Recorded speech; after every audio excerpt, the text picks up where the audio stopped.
What if I told you that Princess Diana didn't die on that fateful August 31st, 1997? Maria Consuelo Herrera, her personal seamstress for years, hold a secret that will forever change the history of the British royal family.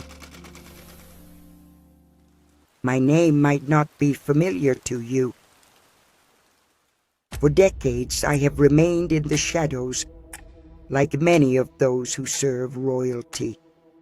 But today, after 25 years of silence, I have decided to tell the truth. A truth that could shake the very foundations of the British monarchy. Before beginning this story, I must ask you, are you prepared to question everything you think you know about the People's Princess? Because once you hear my story, nothing will ever be the same. Or the royal seamstress's secret. What if I told you that Princess Diana didn't die on that fateful August 31st, 1997? Maria Consuelo Herrera, her personal seamstress for years, hold a secret that will forever change the history of the British royal family. My name might not be familiar to you. For decades, I have remained in the shadows, like many of those who serve royalty. But today, after 25 years of silence, I have decided to tell the truth, a truth that could shake the very foundations of the British monarchy. Before beginning this story, I must ask you, are you prepared to question everything you think you know about the People's Princess? Because once you hear my story, nothing will ever be the same. Let me take you back to 1990, the year my life changed forever. At that time, I was a 32-year-old Spanish seamstress who had made a name for myself in London's high fashion circles. My specialty was hand embroidery and custom alterations of designer pieces. I worked discreetly for several British high society ladies until one day I received a call that would alter the course of my existence. It was an October morning when the phone rang in my small workshop in Knightsbridge. The voice on the other end belonged to Alexandra Simmons, personal assistant to the Princess of Wales. Princess Diana had seen my work on a dress I had modified for Lady Sarah Armstrong Jones and wanted to meet me. Can you imagine what I felt at that moment? Me, a Spanish immigrant, summoned by the most photographed woman in the world. If you're following this series, you probably already know that my life has been full of unexpected turns, but this one exceeded any expectation. 3 days later, I found myself walking through the doors of apartment 8 to 9 at Kensington Palace, Diana's official residence. I vividly remember the details. The long hallway with parquet floors, the cream-colored walls adorned with artwork personally selected by the princess, the scent of fresh lilies that filled the air. Diana received me in her private salon. She was dressed casually, blue jeans, a cream cashmere sweater, and a pearl necklace. Her presence was much more commanding in person than in photographs. She was 1.78 meters tall, but her bearing made her seem even taller, and her eyes, those blue eyes that seemed to look directly into your soul. Maria, she said, pronouncing my name with that distinctive British accent, I've heard wonderful things about your work. I have some dresses that need alterations, and I'd like you to take care of them. That was the beginning of a professional relationship that would soon transform into something much deeper. Have you ever felt like you were exactly where you were supposed to be? That's how I felt that October morning in 1990. During the first months, My visits to the palace were strictly professional. I went twice a week to make alterations to her wardrobe. Diana was known for recycling her outfits, something revolutionary for a member of the royal family. My job was to modify existing pieces to make them look new, add details, change lengths, transform sleeves. If you're interested in royal fashion, don't forget to like this video and subscribe to the channel. In upcoming episodes, I'll reveal never-before-told details about Diana's most iconic garments and the secrets behind her wardrobe choices. It was in the spring of 1991 when our relationship began to change. I remember that day perfectly. Diana had a charity dinner for the Red Cross, and the dress she planned to wear, a Catherine Walker design in midnight blue silk, needed a last-minute adjustment. While I worked on the folds of the skirt, Diana, sitting in front of her vanity, began talking to me about her children. It wasn't the princess addressing her employee. It was a mother sharing her pride about William and Harry. She showed me recent photographs, told me anecdotes about their school mischief, spoke about her hopes for their future. "Sometimes, Maria," she said while I adjusted the hem, "I feel that the only people I can really be myself with are my children and the staff who work with me. With the rest of the world, I'm always playing a role." That confession took me by surprise. The most admired woman on the planet felt lonely. The princess of broken hearts trusted me, a simple seamstress. That afternoon marked a turning point. From then on, our fitting sessions became moments of confidences. You might wonder how a princess and a seamstress can develop a relationship of trust. The answer is simple. In the intimacy of a dressing room, while making alterations that require physical proximity, social barriers often dissolve. Diana valued that I didn't treat her as a symbol, but as a woman. By 1992, the year Queen Elizabeth II called Annus Horribilis, I had gone from being Diana's seamstress to becoming her confidant. It was a turbulent year for the princess. The publication of Andrew Morton's book, Diana, Her True Story, in June, the leak of intimate conversations with James Gilby, the so-called Squidgygate, in August, and finally, the official announcement of her separation from Prince Charles in December. During those difficult months, my visits to Kensington Palace became more frequent. I no longer only came to work on her wardrobe, but also to offer a sympathetic ear. Diana knew that, unlike many in her circle, I had no interest in leaking information to the press.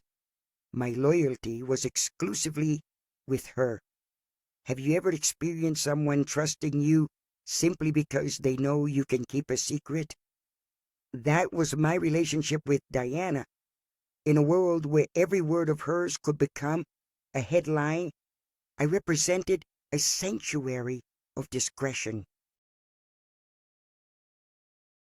One November afternoon in 1992, while adjusting a suit that Diana planned to wear for an official visit, she asked me a question that left me frozen. "Maria, do you think I could ever escape from all this, disappear, and start a new life where no one would recognize me?" At that moment, I thought it was a rhetorical question, an expression of her frustration with constant media attention. I responded with encouraging words, assuring her that difficult times would pass. I never imagined that this casual question contained the seeds of what years later would become a meticulously crafted plan. If this story seems fascinating to you, don't forget to share this video with friends and family who are also curious about royal secrets, and leave in the comments what other revelations about Diana you'd like to know in future episodes. The following years were transformative for Diana, After her official separation from Prince Charles, she began forging her own public identity. She was no longer simply the heir's wife. She was becoming a humanitarian figure of global relevance. I remained her personal seamstress, but my role had evolved. Now I not only adapted existing garments, but also collaborated with her in creating a new image. Diana understood the power of wardrobe as a communication tool, and together we worked to develop a style that reflected her growing independence. On June 29, 1994, one of the most emblematic moments in royal fashion history occurred. That night, while Prince Charles confessed his infidelity in a television interview with Jonathan Dimbleby, Diana attended a gala at the Serpentine Gallery, wearing what the press would baptize as the revenge dress, a black-fitted design with bare shoulders by Christina Stambolian. What few know is that this dress had remained in Diana's closet for 3 years. She hesitated to wear it because she considered it too daring. I was the one who that very afternoon made the final adjustments and encouraged her to wear it. "This dress sends a message, Your Highness," I told her while working on the hem. "It says that you don't hide, that you're strong and beautiful in your own right." Diana looked at me through the mirror with a knowing smile. "Then it's perfect for tonight, don't you think, Maria?" That night, while images of Diana in that black dress went around the world, I understood the true power of fashion as language. Without uttering a single word about Charles's interview, Diana had given her own answer, and I had been part of it. By 1995, our relationship had transcended the professional. Diana occasionally invited me for tea in her private apartments, away from the prying eyes of the palace staff. During these informal meetings, she spoke to me about her most intimate concerns, her relationship with her children, her romances, her fears about the future. It was during one of these conversations, in the spring of 1995, when Diana first mentioned her suspicions that she was being watched. "I think they're intercepting my phone calls, Maria," she said in a low voice, even though we were alone in her salon. "And sometimes I feel like I'm being followed when I leave the palace." At that moment I thought it could be paranoia, a natural consequence of living under constant public scrutiny. I tried to calm her, suggesting that perhaps they were just particularly persistent paparazzi. But Diana shook her head. "No, this is different. They're not photographers looking for an exclusive. It's something more systematic." Now, with the perspective that years provide and the information that has come to light subsequently, I know her fears were justified. Documents declassified in 2013 confirmed that both the British Secret Service, MI5, and the American NSA had monitored Diana's communications. Does this information surprise you? It left me stunned when it became public, confirming what Diana had intuited years before. On November 20th, 1995, Diana's famous interview with Martin Bashir for the BBC's Panorama program changed the game board. With more than 23 million viewers in the UK alone, Diana uttered that phrase that would remain for history. There were 3 of us in this marriage, so it was a bit crowded. What the public doesn't know is that I was present at Kensington Palace hours before that interview. Diana had called me to help with her outfit. We opted for a navy blue suit by Jackie Ludovic, sober but elegant, perfect for conveying seriousness and credibility. While I gave the final touches to the jacket collar, Diana seemed unusually calm, almost resigned. "After tonight, Maria, there will be no turning back," she told me. "I'm crossing a Rubicon." "Are you sure you want to do this, Your Highness?" I asked, worried about the repercussions.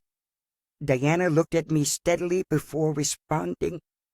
"It's not about what I want, but what I need to do. The truth must come to light, even if it's painful." We now know that this interview was obtained through deception by Bashir, who forged bank documents to gain Diana's trust, according to the 2021 Dyson investigation. But at that moment, Diana genuinely believed it was her opportunity to tell her version of the story. If you're fascinated with these unreported details about Diana, don't forget to subscribe to the channel. In upcoming episodes, I'll reveal more private conversations I had with the princess during these crucial moments of her life. 1996 was a year of transition. The divorce between Charles and Diana was finalized on August 28th after 14 years of marriage. Diana received compensation of £17 million and the right to maintain her apartment at Kensington Palace, but lost the treatment of Her Royal Highness. I vividly remember the day the final agreement was announced. I was at the palace, reorganizing Diana's wardrobe to reflect her new status. She entered the dressing room with an indecipherable expression on her face.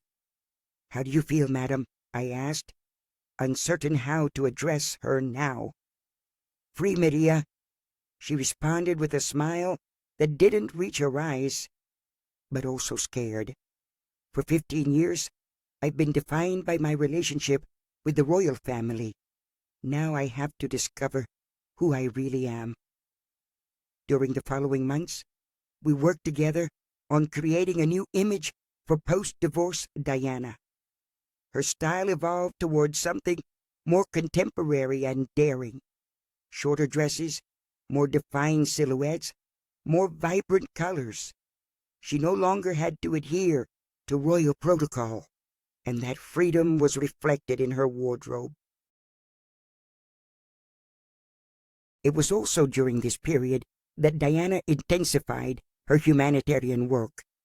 Her famous campaign against landmines took her to Angola in January 1997, where she was photographed walking through a minefield wearing a bulletproof vest and protective visor. For that trip, we designed together a practical but elegant wardrobe: chino pants, linen shirts, vests with multiple pockets, clothes that communicated the seriousness and commitment, but maintained her distinctive touch of style. And here comes something few know. Diana planned to significantly expand her humanitarian work. In our conversations, she spoke to me about projects in Africa and Asia, about her desire to create a global foundation that would work with children affected by war and poverty. She had a clear vision of her future, a future dedicated to making the world a better place. Does this seem consistent with someone who would be planning to fake her own death? Perhaps not at first glance, but circumstances would change dramatically in the following months. Diana's relationship with Dodi Al-Fayed began in July 1997. I saw little of her during that summer, as she spent a lot of time traveling, first on the Al-Fayed family yacht in the Mediterranean, then at various private properties trying to evade the paparazzi. However, there was an encounter in early August that, in retrospect, takes on extraordinary meaning. Diana summoned me to Kensington Palace urgently. She needed me to prepare a wardrobe for an imminent trip, but there was something different about her. She seemed simultaneously anxious and elated, as if she was containing a secret she could barely keep. While selecting garments, Diana asked me an apparently casual question. Maria, if someone wanted to disappear completely, start a new life with a new identity, how do you think they should do it? I froze with a silk dress in my hands.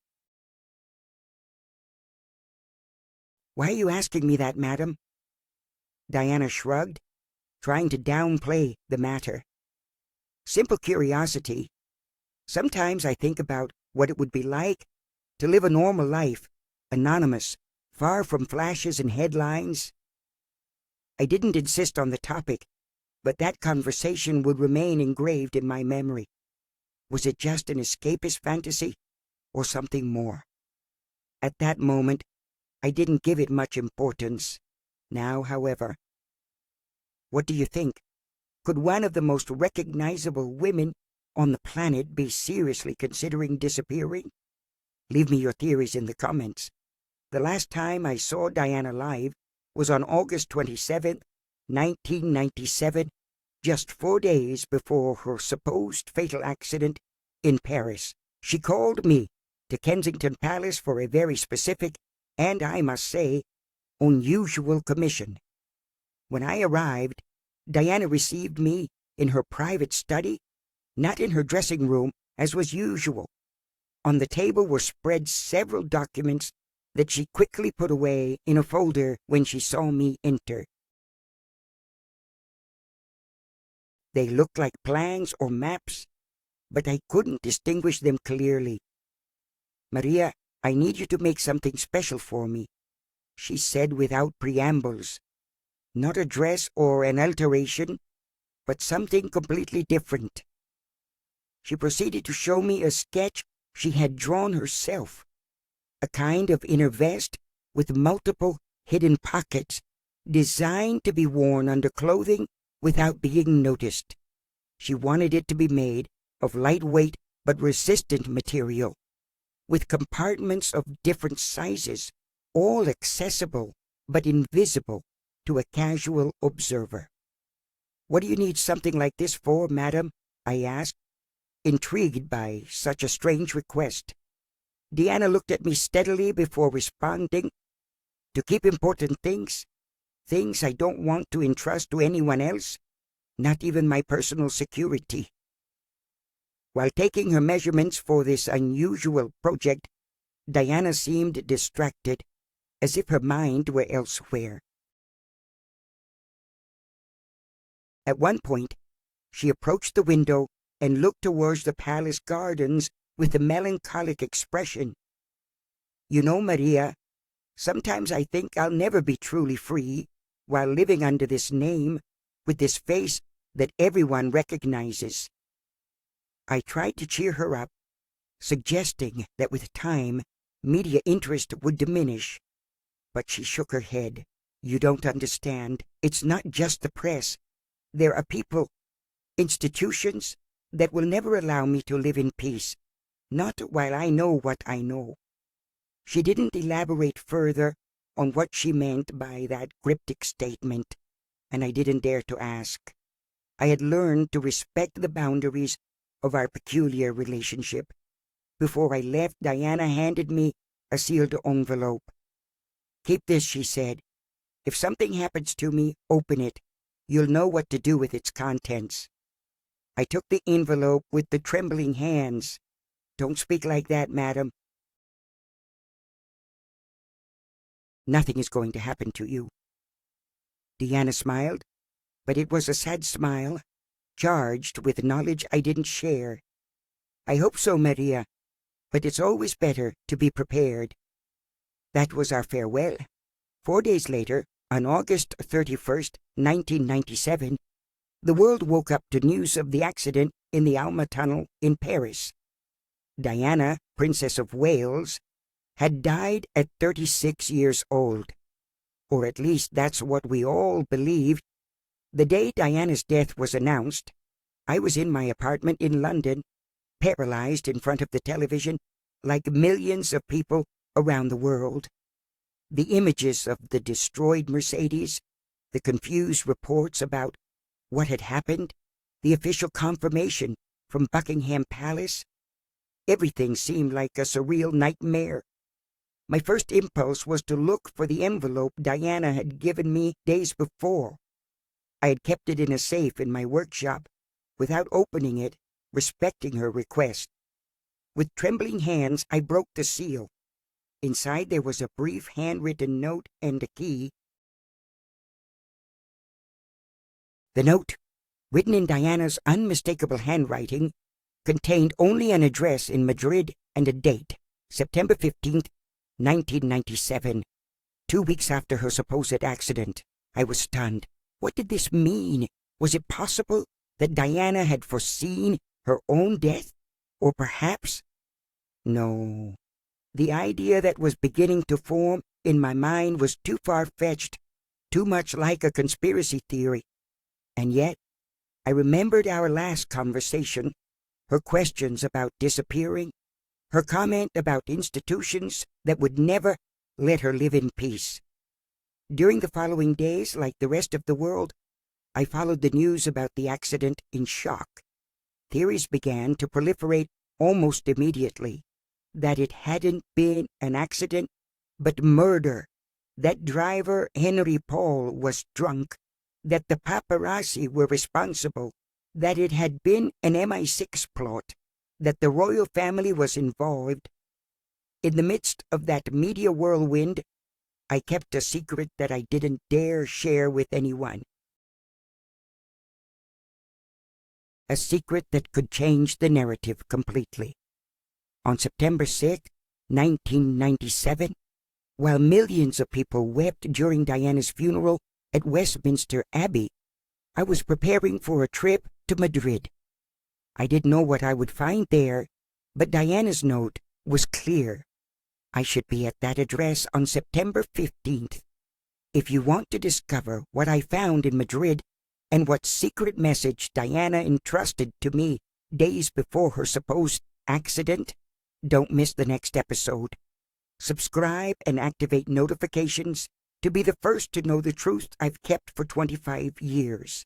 But before concluding this episode, let me share with you some details about the funeral that few know. As part of Diana's inner circle, though not official, I received a discreet invitation to attend the ceremony. I sat in one of the back pews of the Abbey, watching with my heart breaking the small coffin covered with the royal standard, and on it a crown of white flowers with a letter that, I learned later, had been written by Prince Harry and was addressed simply to Mummy. Prince Philip, Prince Charles, Prince William, Earl Spencer, Diana's brother, and Prince Harry walked behind the coffin in an image that moved the world. William and Harry, only 15 and 12 years old respectively, maintained composure despite the evident pain on their faces. During the service, Elton John performed a modified version of Candle in the Wind, retitled Goodbye England's Rose.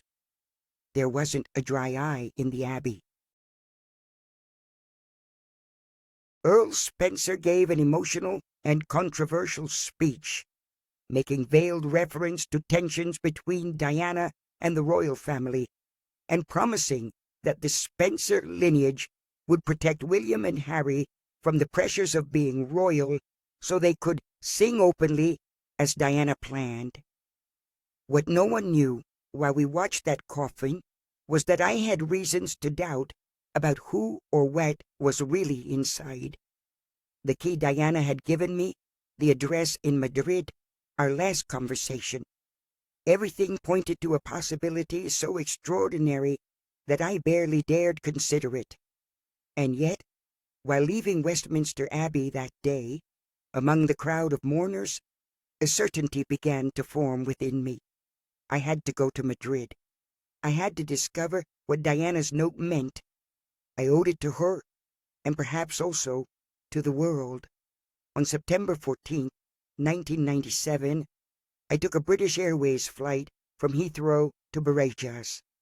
I carried with me only a small suitcase and, of course, the key Diana had given me.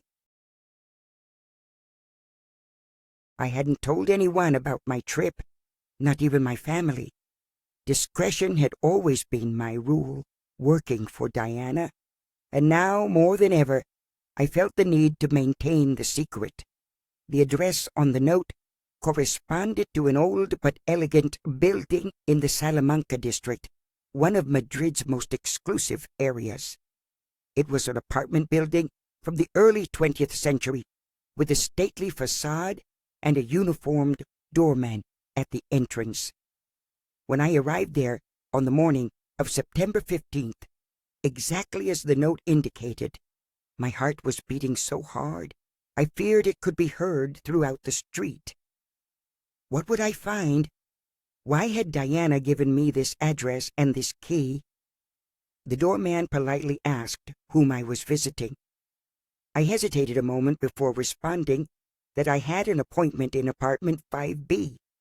I had no idea if this was the correct number, but something told me I should try. To my surprise, the man nodded as if expecting my arrival and indicated the elevator. 5B was on the top floor. In front of the door, I took out the key with trembling hands. It fit perfectly in the lock. With a soft click, the door opened. What I saw inside left me breathless. The apartment was impeccably decorated in the style I recognized immediately. It was exactly the type of decoration Diana admired. Light colors, elegant but comfortable furniture, fresh flowers in crystal vases. On a table in the foyer was an envelope with my name written in Diana's unmistakable handwriting. With my heart in my throat, I opened the envelope. Inside was a brief note. Dear Maria, if you're reading this, it means you followed my instructions. Thank you for your loyalty. Please wait here until 2 o'clock in the afternoon. Everything will become clear then. With love, D. It was 11 in the morning. I had 3 hours of waiting ahead of me. 3 hours to contemplate all possibilities, from the most rational to the most far-fetched. Was it possible that Diana had foreseen her death and prepared this place as part of some posthumous plan? Or perhaps... No, I couldn't allow myself to feed that hope. I had seen her in the coffin during the funeral. The whole world had seen her. It was impossible for her to be alive. And yet, why had she arranged to meet me here, in this secret apartment in Madrid? I walked through the place looking for clues. In the master bedroom, I found a closet full of clothes, all new, with tags still on them. They were elegant but discreet garments, very different from Diana's usual style. There was nothing that called attention, nothing that screamed royalty. In the bathroom, on the wash basin, there were beauty products and makeup items of various brands. Everything looked prepared for someone to arrive soon. The toothbrushes were new, the towels perfectly folded, the soap still wrapped. At exactly 2 o'clock in the afternoon, I heard the sound of a key in the lock. My heart stopped beating. The door opened slowly, and the figure that entered would change my life forever. It was a woman about Diana's height, with short dark hair and wearing simple clothes, dark pants, a white shirt, and sunglasses. But when she took off those glasses and smiled, I recognized that smile immediately. "Hello, Maria," she said in that unmistakable voice. "Thank you for coming." It was Diana, alive, standing there in front of me, as real as the air I was struggling to breathe. For several minutes, neither of us spoke. I simply stared at her, trying to process what my eyes were seeing.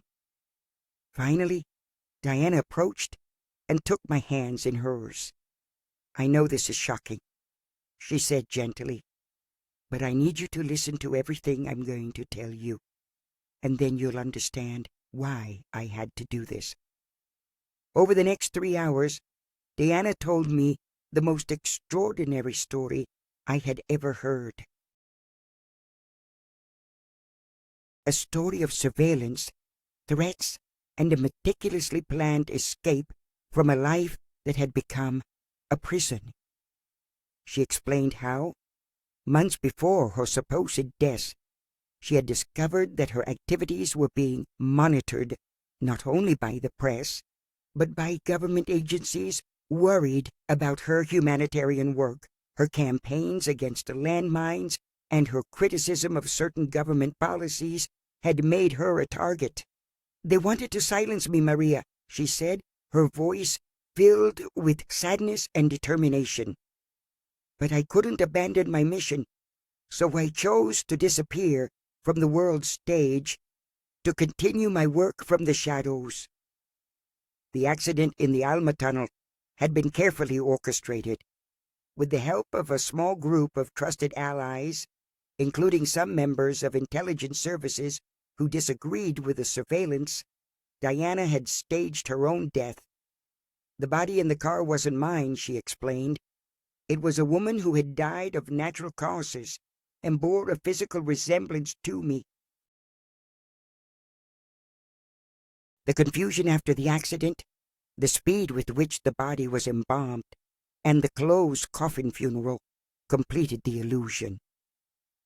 Diana told me how she had spent the first months after her death in a safe house, undergoing surgery to slightly alter her appearance. The short, dark hair wasn't just a style change, it was part of a complete transformation.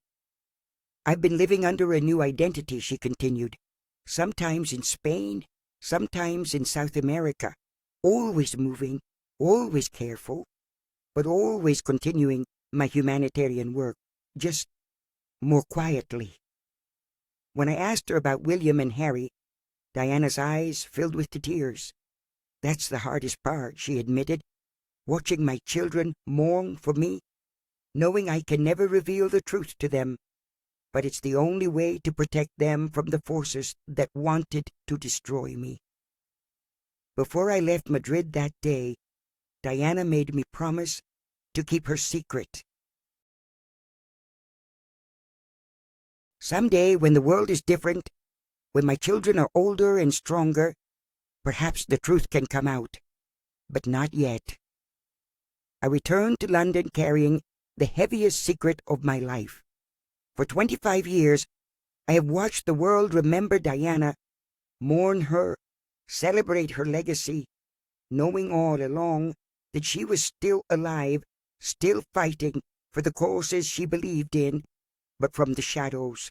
And now, after all these years, I have decided to tell this story, not to betray Diana's trust, but because I believe the world deserves to know the truth about one of its most beloved figures.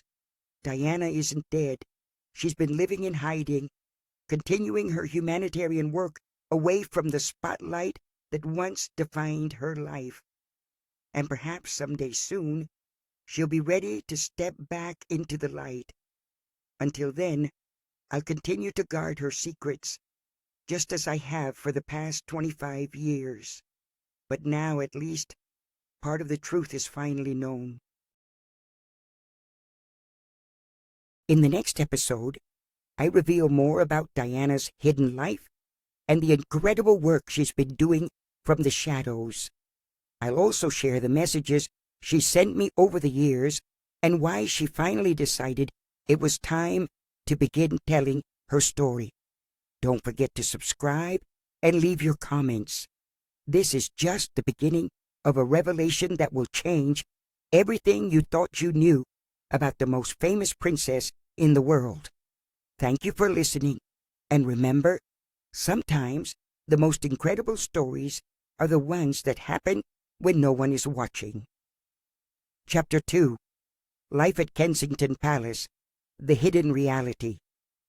But let me now tell you details about life at Kensington Palace that no one outside Diana's inner circle could know. These are the details that will prove to you that my story is authentic, that I really was there witnessing history from the shadows. My name's Maria Consuelo Herrera, and during almost a decade, I was Princess Diana's personal seamstress from 1985 until that supposed fateful day in 1997. 12 years within the British royal family, observing from the shadows, from that privileged place that only service staff know. Because do you know something? The powerful rarely see those who serve them. We become invisible, silent witnesses to their most intimate secrets. Have you ever thought about how many secrets the person who makes your clothes keeps? Think about it for a moment. The seamstress knows every centimeter of your body, every scar, every birthmark. She's present in moments of vulnerability that you would never share with strangers. During my first year working for Diana, I maintained the professional distance expected of me. But everything changed one November afternoon in 1986. The princess was trying on a dress for a charity gala when suddenly she began to cry. Prince Charles had canceled again a joint public appearance. In that moment of fragility, Diana looked at me not as her employee, but as another woman who could understand her. "Consuelo," she said, using my second name as she used to do, "sometimes I think the only honest person in this palace is you." That afternoon marked the beginning of a relationship that would transcend the professional. We weren't friends, of course. Class and position barriers were always present, but we shared something special, the complicity of two women who understood the weight of appearances. Has it ever happened to you that you trust more in a stranger than in someone close? There's something liberating about sharing secrets with someone who has no power to judge you, don't you think? To understand the magnitude of what I'm about to reveal to you, we must go back to the days prior to August 31st, 1997.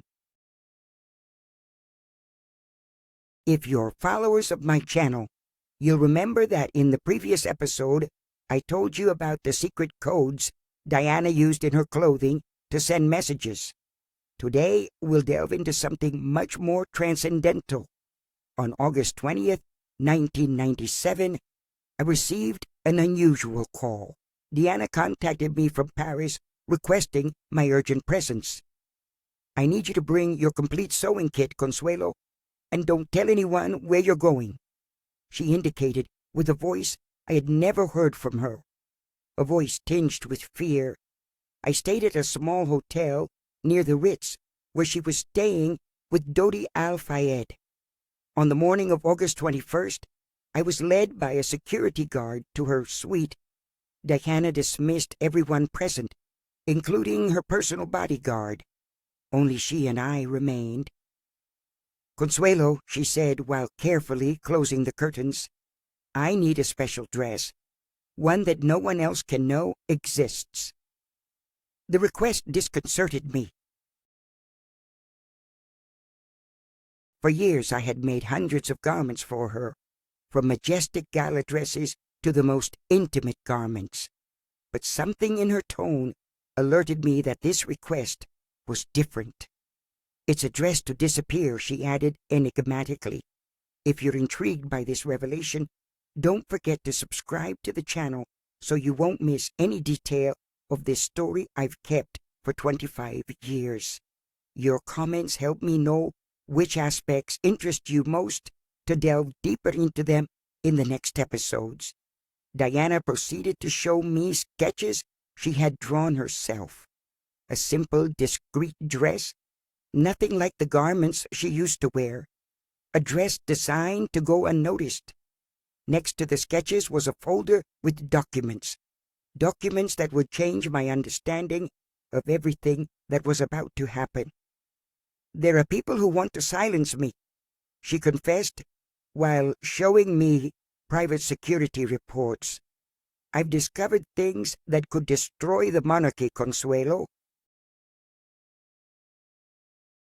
And I'm not referring to infidelities or trivial scandals. This is much darker. For the next 4 hours, Diana revealed information that froze my blood. Connections between the royal family and power circles that preferred to keep her quiet. Details about conversations she had heard, documents she had found in Kensington Palace's private archives.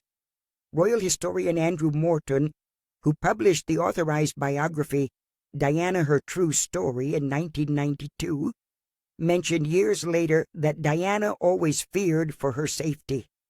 She felt there were forces watching her constantly.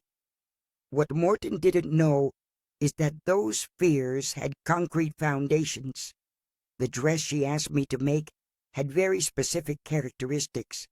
It should include hidden pockets to store documents. The fabric should be resistant, but lightweight. And the strangest thing, she requested that I sew a small secret compartment in the hem, where she introduced a key and a card with an address written in code. "If something happens to me," she said, looking directly into my eyes, "look for this place. There you'll find the truth." I worked nonstop for 2 days on that dress. Diana came to my hotel room for fittings, always escorted by a trusted guard who waited outside. During those sessions, she told me about her immediate plans. She would return to London briefly and then return to Paris for a final public act with Dodi. On August 27th, I finished the dress. When I delivered it to her, Diana embraced me, something she had never done before. "Consuelo, there's something else I need from you," she said with a trembling voice.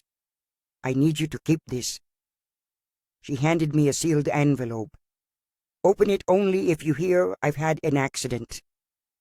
Those words gave me chills. "Why do you say that, Your Highness?" I asked, alarmed. "Because it wouldn't be an accident, Consuelo, and I need someone to know the truth." I returned to London the next day, carrying with me that envelope and a weight in my heart that I haven't been able to remove in 25 years. If you're following this story attentively, you're probably wondering, why would Diana trust such delicate information to a simple seamstress? It's a valid question that I've asked myself many times. The answer perhaps lies in something Diana once told me. Important people only see other important people. They never look at those who hold the threads that keep their world together.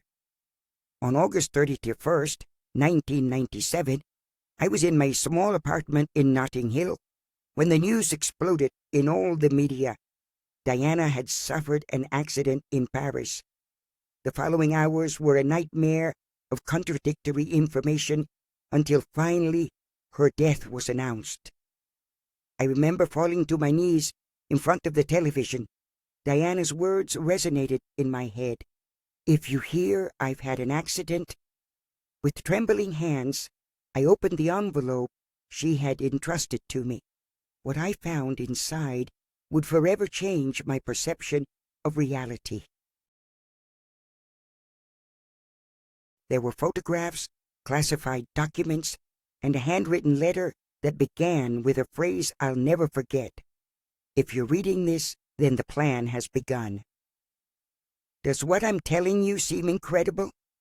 I ask you to remain skeptical but open. The official story always has cracks through which truth filters, and I have lived with this truth for too long. If this account is proving valuable to you, don't forget to like it so it can reach more people interested in knowing what really happened. Your comments also help me know which aspects of this story generate more doubts to address them in future episodes. In the days following the announcement of her death, I observed with attention every detail of the funerals. As a seamstress, my gaze is trained to notice aspects that others overlook. and I noticed something peculiar in the coffin that supposedly transported Diana's body. On September 6th, 1997, when the coffin was moved from Kensington Palace to Westminster Abbey, I was able to observe something that left me breathless. Protocol dictated that the coffin should be covered with the royal standard, but there was a moment, captured briefly by cameras, when the wind lifted the fabric slightly. What I saw, or rather, what I didn't see, confirmed my suspicions. Richard Kay, Daily Mail journalist and personal friend of Diana, wrote years later, "There were aspects of the funeral that seemed strangely rushed, considering the magnitude of the event." Kay never elaborated on that observation, but I can. The letter Diana left me explained a meticulous plan. A plan to escape from a life that had become a golden prison, from a destiny she considered sealed. The princess had discovered compromising information related to financial transactions of the royal family with questionable regimes, information she had compiled during her humanitarian travels. I've seen documents that link family members with businesses that have cost thousands of innocent lives, she wrote in her letter. I tried to use my position to change things from within, but I only managed to become a target. Diana had planned her own disappearance with the help of a reduced circle of trust. The accident in Paris wasn't an accident, but it also wasn't the assassination many conspiracy theorists have suggested. It was a carefully orchestrated staging to allow her to escape from those who wanted to silence her. Does this seem too fantastical to you? Consider this. Trevor Rees-Jones, the only survivor of the accident, declared in his book, The Bodyguard Story, that he has mental gaps about what happened that night. Amnesia from trauma or part of a larger plan. The dress I made for Diana had a specific purpose. It would be used by her after her death as part of her new identity. The key and coded address in the hymn corresponded to a remote property in South America, purchased through intermediaries years before. In October 1997, following Diana's instructions, I traveled to that address. What I found there defies all conventional logic. A modest but comfortable house, prepared for a long stay, and evidence that someone had been there recently. On the dining room table was a newspaper clipping with the news of her death and a handwritten note with 3 words, "We did it, Consuelo." During the following years, I received sporadic communications, small signs that only I could recognize, a specific pattern of stitches in garments that arrived anonymously to my workshop, quoted references in letters from unknown senders. Diana was alive, reinventing herself far from the spotlights that had illuminated every second of her previous existence. In 2007, 10 years after her supposed death, I received the most explicit message until then. A photograph of a tropical garden with flowers Diana had always admired, and in the background, partially visible, a female figure with short blonde hair. On the back, written in Diana's unmistakable handwriting, "Freedom has a price, but it's worth every penny. Thank you for keeping the secret." If you're following this story with attention, you're probably wondering why I decide to reveal all this now, after 25 years. The answer is simple, and at the same time, complex. Diana released me from my promise. In June 2022, I received a last communication, an envelope delivered by an anonymous messenger that contained a small piece of fabric, not any fabric, but a fragment of the dress I made for her in Paris. Next to it, a note. "It's time for the truth to come to light, but do it gradually, Consuelo. the world isn't ready for the whole truth yet. That's why I'm here, sharing this story in parts. To prepare the ground for a revelation that will shake the foundations of one of the world's oldest institutions. Royal family experts have noted inconsistencies over the years. Robert Lacey, royal historian and consultant for the series The Crown, wrote in 2020, "There are aspects of the official narrative about Diana that have never completely fit. Documents that should be accessible remain classified without apparent explanation. What Lacey and other researchers don't know is that those documents contain clues that could lead to the truth I'm gradually revealing. If this story seems valuable to you, I'd appreciate you sharing it and leaving your comments. Your questions help me structure the next episodes to address the aspects that interest you most." Diana's plan didn't just involve her own disappearance, but also the strategic filtration of information she had compiled, information that could rewrite entire chapters of contemporary history. In the months prior to her accident, Diana had been gathering evidence about connections between the British royal family and oppressive regimes in the Middle East and Africa. It wasn't simply about diplomatic relations, but commercial agreements that had enriched the royal coffers at the cost of human lives. "What I've discovered goes beyond any known scandal," she wrote in her letter. "It involves arms trafficking, manipulation of humanitarian aid, and cover-up of crimes against humanity. My position as Princess of Wales gave me access to information I should never have seen." Diana had tried to use her influence to change things from within. Her famous trips to Angola and Bosnia weren't simple humanitarian gestures, but attempts to document and expose the consequences of policies in which the Crown was implicated. Every time I visited a bombed hospital or a minefield, I was gathering evidence, she confessed to me during our sewing sessions. My camera wasn't just capturing suffering to sensitize the world, but also to document the effects of agreements signed in Buckingham salons. This activity didn't go unnoticed. Diana began to notice constant surveillance, interference in her communications, and subtle but firm restrictions to her freedom of movement. The divorce from Prince Charles, formalized in August 1996, left her more vulnerable by withdrawing part of her official security. "I no longer have the protection of the title," she told me in February 1997, "but I also don't have its limitations. Now I can speak more freely, and that terrifies them." Her relationship with Dodi Al-Fayed, which many interpreted as a summer romance, had dimensions the public didn't know.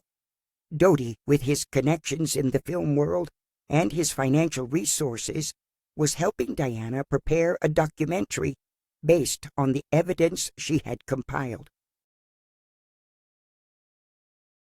Mohammed Al-Fayed, Dodi's father, repeatedly declared that his son and Diana were assassinated by British secret services. What he didn't know is that his son had helped orchestrate both their false deaths. Does this seem hard to believe? Consider this. Why did the security cameras at the Paris Ritz, one of the world's most surveilled hotels, fail precisely during the critical hours prior to the accident? Why does driver Henri Paul, described as extremely professional by those who knew him, appear in toxicological reports with alcohol levels 3 times higher than the legal limit? If you're finding value in these revelations, don't forget to subscribe to the channel to receive notifications about the next episodes, where I'll delve into each of these aspects. Diana's plan included several phases. The first was her physical disappearance through the staged accident. The second, establishing herself with a new identity in a place where no one would look for her. And the third, perhaps the boldest, beginning to strategically filter the information she had compiled. This third phase is what we're living now. For years, fragments of information have appeared in media, presented as anonymous leaks or journalistic discoveries. Behind many of these revelations has been Diana's invisible hand, operating from the shadows. In 2003, the Guardian newspaper published a series of articles about arms agreements between the UK and Saudi Arabia during the 80s and 90s. The journalist who signed the articles, Martin Reynolds, acknowledged having received documentation from an anonymous source with access to privileged information.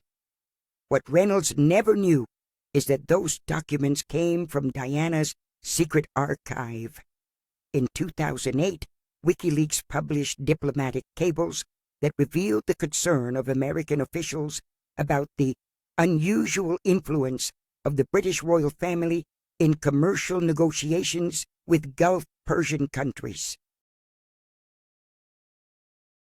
Julian Assange never revealed the source of those cables, but I recognized in them information Diana had mentioned in our conversations. Have you ever wondered why the public image of the British monarchy has suffered a gradual but constant deterioration since 1997? It's not just isolated scandals or generational change. It has been a calculated process of erosion of their moral legitimacy. Diana's plan is reaching its culminating phase. The most devastating information, that which could provoke an unprecedented constitutional crisis in the UK, is about to see the light. In my next episode, I'll reveal the exact content of the message Diana entrusted to me the night before her death. A message I've kept for 25 years, and that explains why powerful figures within the British establishment have tried to discredit me every time I've hinted at knowing the truth. Meanwhile, I invite you to investigate on your own. Look for inconsistencies in the official narrative. Pay attention to details that don't fit. And above all, question why certain archives related to Diana remain classified decades after her supposed death. As Diana herself said in her famous interview with Martin Bashir in 1995, "There is more to my life than meets the eye." We never imagined how literal that statement was. For those who doubt my credibility, I offer you this. In the next episodes, I'll show physical evidence of my professional relationship with Diana. Unpublished photographs from fitting sessions, original sketches with annotations in her handwriting, and correspondence that no forger could replicate. The People's Princess, as Tony Blair called her, didn't abandon her people. She only found a different way to serve them, freed from the golden chains that imprisoned her. The dress I made for Diana in those August days of 1997 had special symbolism. It was a deep blue, almost black, the color she associated with nocturnal freedom. When I was a child, she told me, while taking measurements, I used to escape from my room at night just to feel the freedom of not being observed. The blue of night was my accomplice. That dress included elements from all the iconic suits I had created for her over the years. A nod to the famous revenge dress she wore the night Charles confessed his infidelity on television. A detail from the dress she wore when she danced with John Travolta at the White House. I even incorporated a small element from her wedding dress as a symbol of a rebirth. "This dress is my complete story, Consuelo," she told me when she saw it finished. "With it, I say goodbye to Diana Spencer and to the Princess of Wales. With it, someone new is born. Have you ever considered how much of what you think you know about public figures is really true? I invite you to reflect on how official narratives are carefully constructed to shape our perception. Diana understood the power of image better than anyone. She knew how to use fashion as a language, as a communication tool when her words were constantly monitored. Every outfit was a coded message for those who knew how to interpret it. The last message she sent me, along with the fragment of fabric from that blue dress, included these words: "The world is finally prepared to question power structures that previously seemed untouchable. It's time for the truth to emerge, gradually, like dawn light after a long night." Diana isn't dead. She has been observing, waiting, working from the shadows to expose truths that many would prefer to keep hidden. And I have been her silent collaborator all this time. In the next episode, I reveal where Diana has been during these 25 years and how she has managed to stay hidden despite being one of the world's most recognizable women.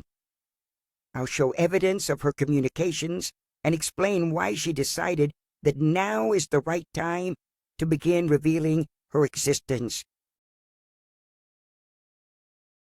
If this story has interested you, I'd appreciate you leaving your comments with your theories or questions. Your participation helps me structure the next episodes to address the aspects that generate the most curiosity.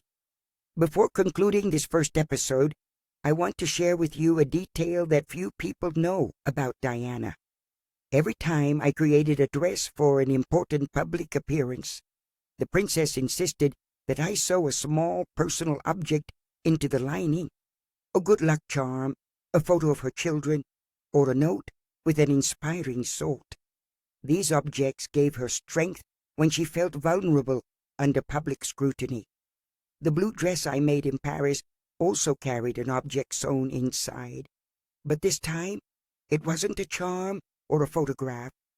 It was a USB memory camouflaged as a decorative button containing all the documents Diana had compiled, her life insurance, and, at the same time, her legacy.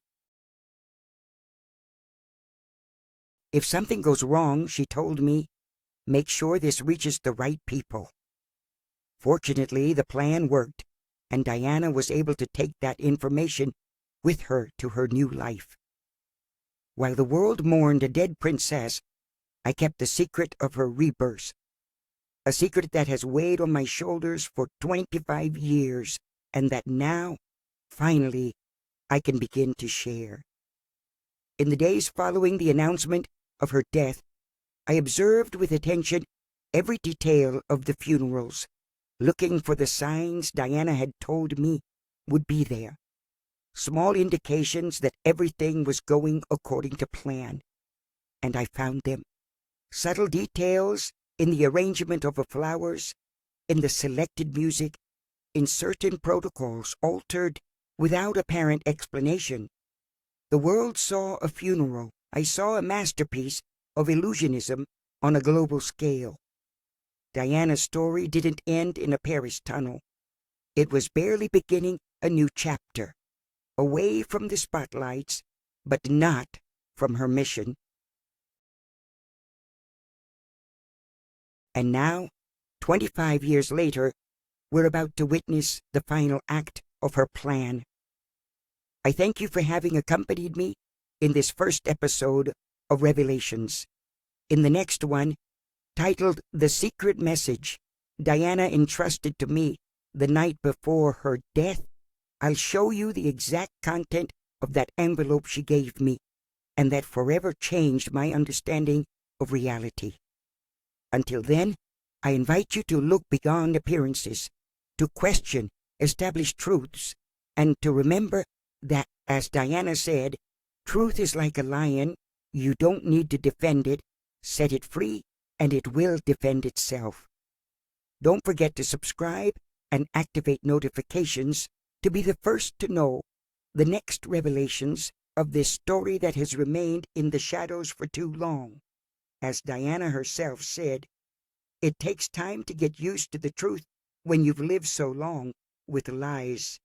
Prepare yourselves for a journey that will challenge everything you believed you knew about the people's princess and about the power that tried to silence her.